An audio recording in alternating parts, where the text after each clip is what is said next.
Okay, welcome. In this lesson we are going to learn a little bit about setting up things so we can write some code in PHP, test it.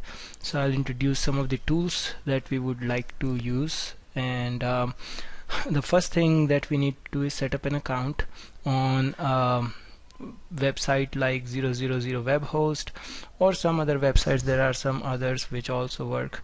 I have used 000 web host in past. It's not the safest, but then you don't want to use it for a critical project. This is just for testing, and so this is good enough. It has all the features that we need.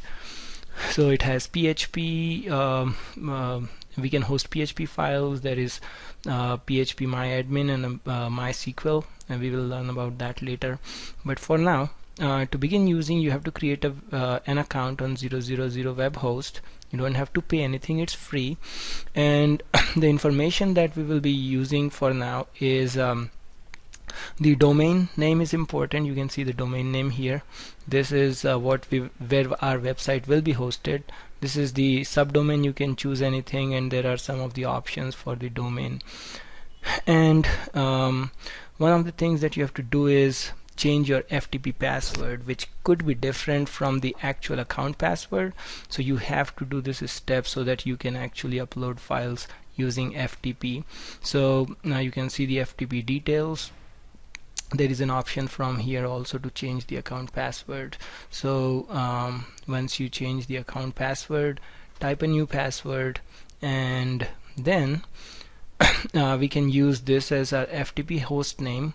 The username is important. This is our username. This is assigned randomly, I believe. And then the password that you just set for FTP. Remember, the FTP account and the password for FTP password and the password for the account can be different. I keep them same just to keep it simple, but you have to set up the FTP password. The same account password will not work here.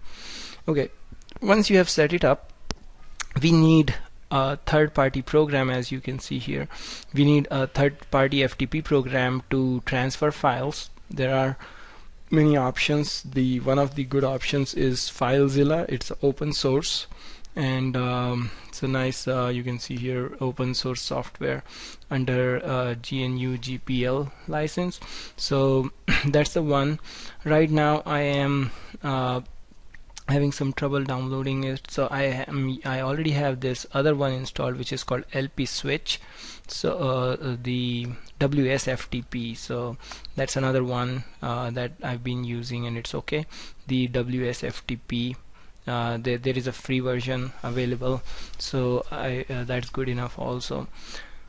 So I would recommend FileZilla though. But my example will be using WSFTP, but most FTP software are very similar, so there is nothing much different here. Okay, so once we have the software installed, let's say FileZilla or WSFTP, there is always a place where you can where you have to choose where to upload the files. So we start with FTP:// because FTP is what we are using, the protocol, and then our user ID and your password that you just said. Connect to URL. There are two windows here which are important. On the right side is the remote, and on the left side is your local. So let's say if I go here, I have a folder NetCentric Computing in which I have quiz3, and I have a file that I want to transfer. This is my local machine, and then this is the remote folder or remote host where I want to upload.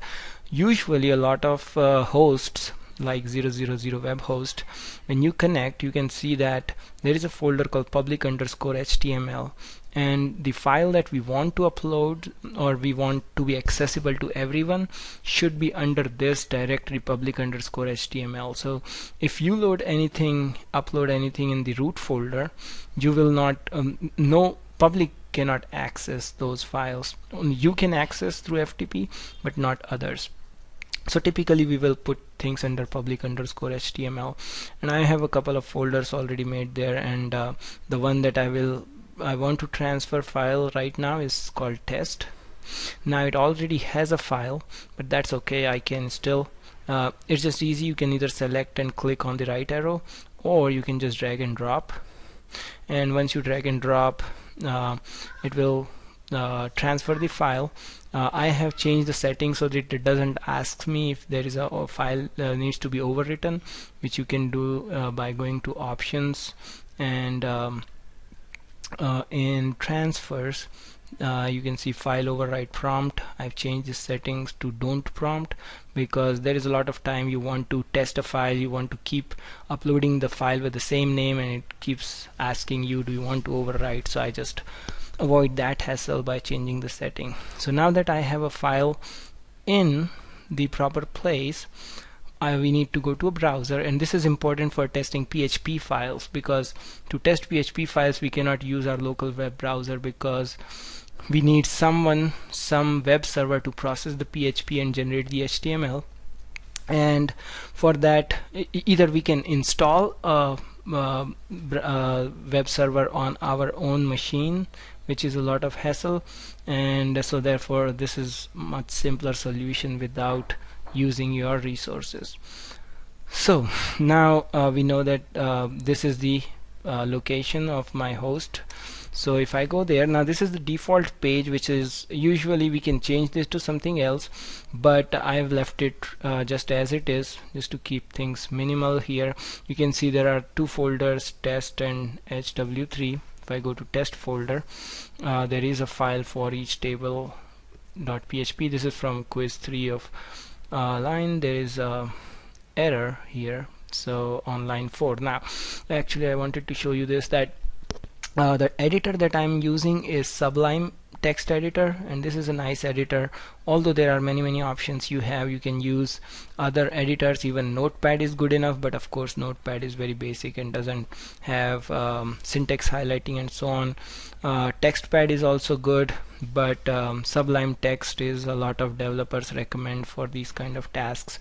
So you can see here, I think I have an extra.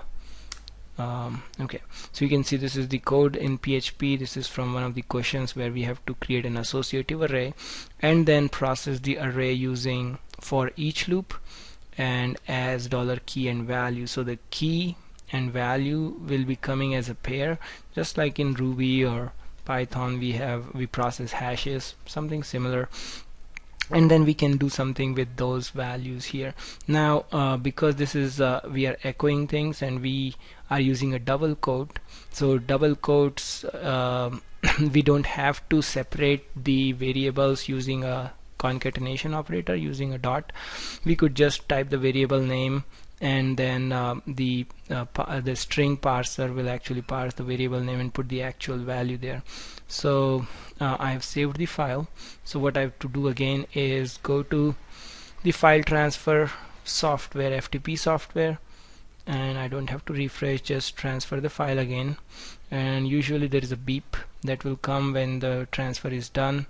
You may not be able to hear that, but once the file transfer is done, you can see the transfer history, connection log, and the connection is a little slow here, so it is taking some time. Once the connection is done, we have to do nothing, just refresh the page, and then we should be able to see the new page. So of course the connection, now I hear the beep, the transfer is done. Now when I refresh,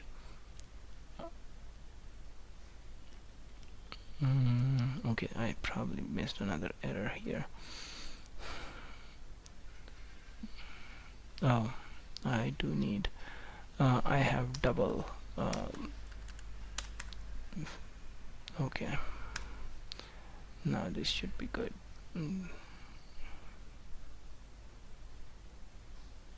Okay, so I have to transfer again. Now this is actually a good thing to see that we keep doing this, and now the file transfer is complete. Refresh the page, and here you go, you can see the output of the for each loop in a table, and that's all what we wanted.